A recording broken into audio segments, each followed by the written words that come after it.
welcome to my vlog! Patuloy kaming umaakyat papuntang Mount Loay. Wala pa yan. Parang medyo malapit na yan siya pero malayo pa. Alam niyo naman ang sinasabi ng mga tour guide, malapit na pero malayo pa. Pero sa kanila kasi, malapit na lang yun kasi sanay sila umakyat. O nagpahinga pa si ma'am, mabuti na lang kasi nagpahinga rin ako. Kasi alam nyo, kasi yung pag umaakyat ako ng bundok, may mga times, maraming beses talaga nangyari sa akin na masakit yung ano ko, yung lower legs ko, or yung talampakan ko. Kaya parang nanghina yung pacing ko kasi dahil doon sa masakit na yung tuhod ko, then masakit na yung lower leg ko. Pero nakaya pa rin man. Magpahinga lang ako ng ilang minutes, ay hindi naman minutes, seconds lang.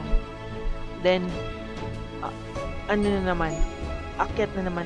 Paahon yan, as in mataas siya. Pero hindi siya kasing taas ng naakyat namin na Mount Capistrano. Ay, hindi, mas mataas ito pero may bawi siya. Unlike doon sa na experience namin doon sa may bukid noon, doon sa Capistrano na puro assault lahat. Yun, nakakapagod talaga pag assault lahat. Pero enjoy naman talaga siya. Enjoy naman every mountain na mapuntahan namin. Enjoy talaga. Pero meron rin talaga na mahihirap na trail. Hindi na talaga natin maiwasan kapag umaakyat tayo ng bundok na meron talagang mahirap na trail. Magpahinga lang, dandahan lang. Kaya i-try nyo na ang pag-akyat ng bundok. Akala ko nga hindi ko makaya kasi alam nyo naman na malaki ako, di ba? Sinabi ko na dati pa, tsaka nakikita nyo naman sa mga videos ko and pictures, yung mga pictures na pinopost ko. Akala ko dati hindi ko talaga kaya umakyat ng bundok. Pero nakaya man. Kaya hanggang ngayon nag-aakyat pa rin kami. May schedule nga kami ngayong Sunday. Nakakatuwa lang kasi nagagawa ko na yung ito. Kasi natatakot kasi ako na baka hindi ko makaya, yung mag-quit ako, pero hindi naman. Magpahinga lang talaga, maghinga, and makaya yan. Yung asawa ko, nakaupo na doon. Hinihintay niya ako. Please do enjoy my video and please do subscribe. Pwede nyo rin i-share kung gusto nyo. And thank you sa pagpanood ng video. Sana matapos mo, ha? Sige. Thank you so much.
Part ng ito na yung malapit na talaga sa Mount Loay. Sa wakas, nakarating na talaga ng Mount Loay. Very fulfilling and very tired. Nakakapagod talaga as in. Tapos, ito very steep talaga ito siya. As in, magdandahan ka talaga if ever na balance ka, roll ka talaga pababa. Kasi masyadong mataas na ito talaga. Kasi nasa peak na ito malapit na sa peak. Magandang feeling na nakamit mo yung gusto mo. Kasi iset mo yung mind mo sa gusto mo na nagagawin mo, na gusto mo mangyari sa buhay mo, mga ganyan. And isama mo na rin si God sa mga plan mo. Tapos maging matatag ka lang lagi. Kasi in every gawin mo sa buhay mo, dapat isama mo rin si God, na i-pray mo na maging okay ang lahat. Kasi si God naman talaga ang nagpa-plan ng buhay natin, 'di ba? Ayan nandiyan na asawa ko, nauna pa siya sa akin. Ang ganda sa feeling na nasa tuktok ka na ng bundok. Thank God na nakarating. Meron pa kaming pupuntahan yan ng mga 4 peaks. 5 peaks ba yan? Ang pinakamataas yung Mount Loai. Please continue watching.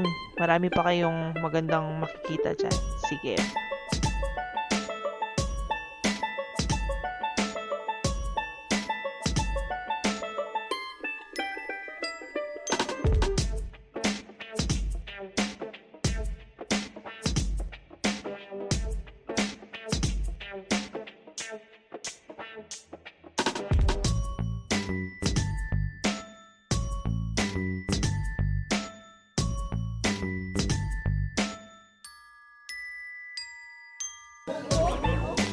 Hi guys!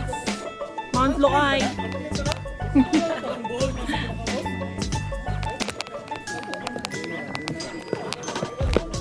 Kaabot din sa Mount Loai.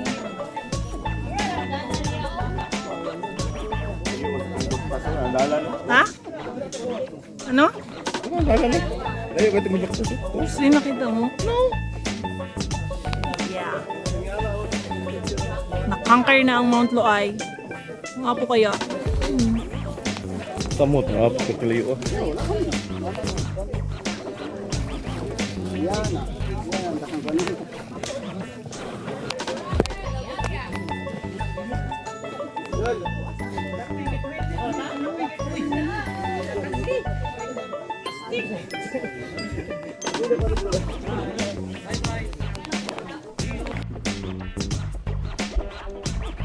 Parating na kami sa Tambaraan Peak. Hindi ko na video yung ibang mga peak na picture na lang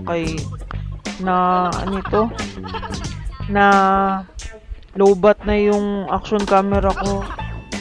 Tapos hindi rin ako maka-video sa cellphone ko kasi nahawakan ko yung pole. Tapos pababa yan. Matakot ako madulas kasi madulas yung sandal ko, kaya wala na ako naka-video, mga picture na lang. Yan, may video ako kasi yung action camera ko okay pa. Pababa na kami yan. Papunta na ata sa yung isang peak, nakalimutan ko.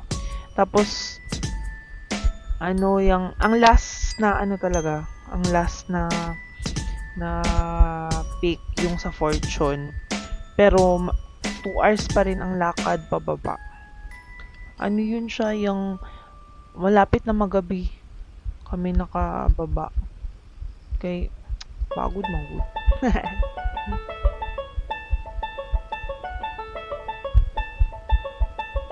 Na kagubatan.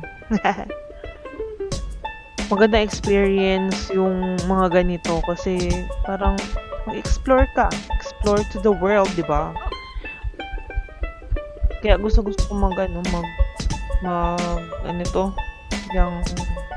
mag-hiking sa mga mountain kasi marami kang experience. Kasi kung sa dagat ka lang, maligo ka lang doon. Hindi naman ako marunong maglangoy. Pero na-enjoy ko pa rin yung pagligo ng dagat, pero mas na-enjoy ko yung pag-akyat ng bundok kasi may experience mo yung mga ganyan. Yung ano ito, yung marami kang makita, tapos marami kang ma-experience na hindi lang saya, hirap yan. Bato, masakit yan sa paa. Yan, pababa na yan siya. Mabuti na lang kay maraming mga damo, yung mga kahoy-kahoy dyan. Pero masakit na yung paa ko dyan kasi maraming bato. Yung maliliit na bato. Oh my gosh. Tapos masakit na yung talampakan ko kay alam yun na nakasandal lang. Hinintay nga nila ako. Akala nila nagpahinga pa ako. Ano ako nagpahinga, uy. Ano lang talaga ako, slow pacing sa sa paglakad kasi masakit na yung talampakan ko, promise. Kasi ilang oras na kami, mga alas 6 kami nag-start.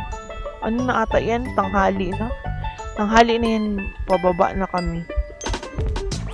Tapos, hindi mo kami nakaramdam ng sakit sa tiyan yung nagutom. Actually kami, ng asawa ko kapag umaakyat kami ng bundok, hindi kami nakakain talaga. Yung parang nagutom. Hindi. Kasi sa sobrang pagod siguro, hindi ako maka-feel ng gutom. Lalo na yung first na inakyat namin na bundok sa Bukidnon, yung Mount Kiamo. Wala talaga. As in, yung pagbaba namin, masarap talaga yung hinanda ng tour guide. Yung mga pagkain. Pero, pagbaba ko, oh my God, wala akong ganang kumain dahil sa pagod. As in, masakit yung buong katawan. And, parang wala talaga. As in, nag-crave lang ako sa tubig. Tubig lang talaga. Tubig. Ito, yun makakita ka ng mga ganyan. Yung marami ka madaanan ng mga trail na first time mo lang madaanan. Kasi in every bundok na mapuntahan namin, iba-iba naman yung mga trail. Iba-iba yung mga experience na maranasan mo na may mahirap, may madali. Ganyan lang talaga yan. Kaya, ako sa inyo, mag-akyat na kayo. Magandang hobby ito, pero magasto lang rin.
Ito ang baba ng Camp 796. 1,000 pesos.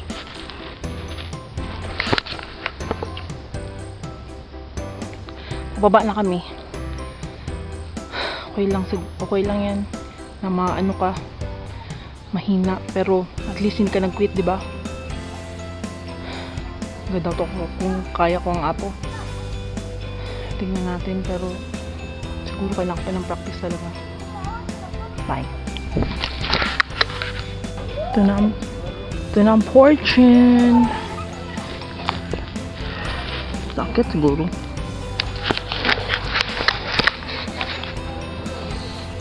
Actually, hindi ko alam yung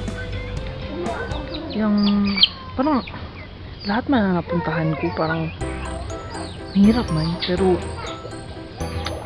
challenging siya talaga, as in iba-iba yung mga struggle doon sa sa trail. Tapos yung okay man ang experience, mag-akit pa rin ako ng bundok, pero na-doubt ako ba kung makakit ako ng apo. Hindi siguro ako hindi siguro ako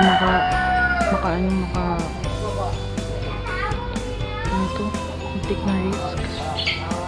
Tingnan natin, nailayo pa naman, pero salang ko sa surgery ko siguro nandiyan talaga, pero gusto ko mag-apo, kaso lang parang kulang pa ako sa practice, kasi kulang pa